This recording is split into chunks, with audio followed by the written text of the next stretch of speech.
For those of you that paused the video, welcome back. Let's put our detective hats on.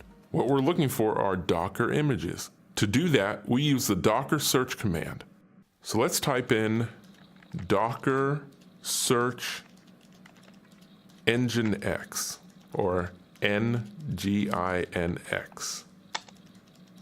Looking at the output from our search, we see it's sorted by the stars column from highest to lowest. The higher the number of stars an image has, the more popular it is.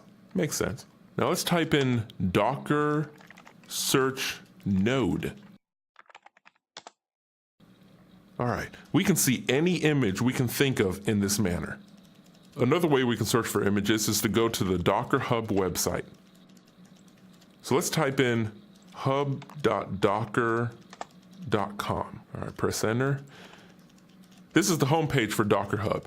We're not going to sign up today. We just want to do a quick browse of the site. If we scroll down the page, we'll see a statement. Docker Hub is the world's largest library and community for container images. We can see links for official images and a link for certified images. The Docker documentation says content that qualifies as Docker certified must conform to best practices and pass certain baseline tests. For official images, the Docker documentation says the Docker official images are a curated set of Docker repositories hosted on Docker Hub. Docker Incorporated sponsors a dedicated team that's responsible for previewing and publishing all content on the official images. This team works in collaboration with upstream software maintainers and the broader Docker community. For now, let's scroll to the top of the page and click on the Explorer menu option. When we first land on the Docker Hub Explorer page, it tells us it has displayed images 1 to 25 of over 2 million images it has available. At the top of the page is a box where we can enter the names of the images we might be interested in. Down to the left side of the page, there are lots of checkboxes where we can filter our search results. We'll run a couple of queries so you can see how it works. In the search window, we'll enter nginx. Press enter. All right, with no filters applied, Docker Hub tells us we're looking at images 1 to 25 of over 50,000 images associated with nginx. Let's see what happens when we apply a filter. First, we'll select the Verified Publisher checkbox. Wow, it looks like it shortened our list down to 2 entries. Let's uncheck Verified Publisher and select Official Images. There we go. Now we can see one image in our list. It says it's the official build of nginx.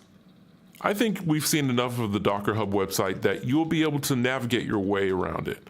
Remember, there are more public Docker registries than Docker Hub. Amazon, Google, Azure, and CoreOS each operate a public registry. Your Docker commands and Docker file will use Docker Hub unless otherwise directed.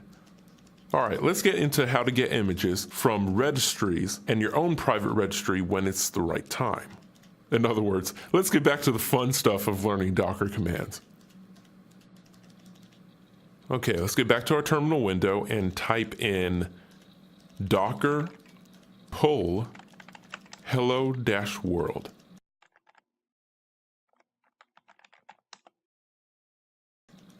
Okay, looking at the feedback from our docker pull command, we see Docker has given us a secure hash algorithm digest number and then told us the latest image was downloaded.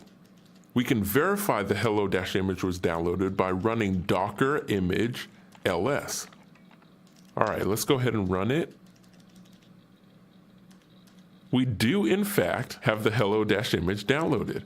We can run it by entering docker container run hello-world. Do you see this? We got a hello from Docker message, and it shows us the 4 steps Docker went through to produce the hello from Docker image. At the bottom, it suggests that we try something a little bit more ambitious. So let's do that using the new command. Docker container run -it Ubuntu bash. Press enter.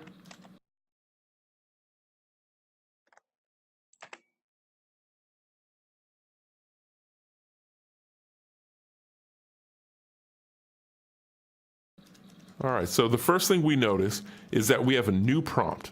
It shows us as signed in on root? On whose root? On what root? Let's open up a new terminal window and see if we can't figure out what's going on. In our new window, we'll see if we have any containers running. So in this new window, let's type in docker container ls. All right, we do have the Ubuntu image running. If we look on the far left, we can see the container ID matches the name of the server for our root user in the first window. However, our Hello World container isn't showing up. Let's see if it's still on our server. Let's type in docker container ls-a this time. Yep, it's still there. Let's run it again and see what two running containers look like. Docker container run hello-world. Let's look at our running containers. Docker container ls. What? Wait, it's not there. What's going on here? Let's look at all our containers again. Docker container ls-a again. Now we have two Hello World containers. As you can see, every time we run hello-world, we get a new container. It's okay to have multiple containers if that's what you intend to do. For example, if you're hosting an application and you want to give each customer their own environment, you could have many containers from the same base image with some minor changes for each customer. Let's see if that also gives us more images. Again, let's type in docker container ls. Nope, only two images. We no longer need them, so let's get rid of the excess containers. We'll run the docker container ls-a to get our list of containers.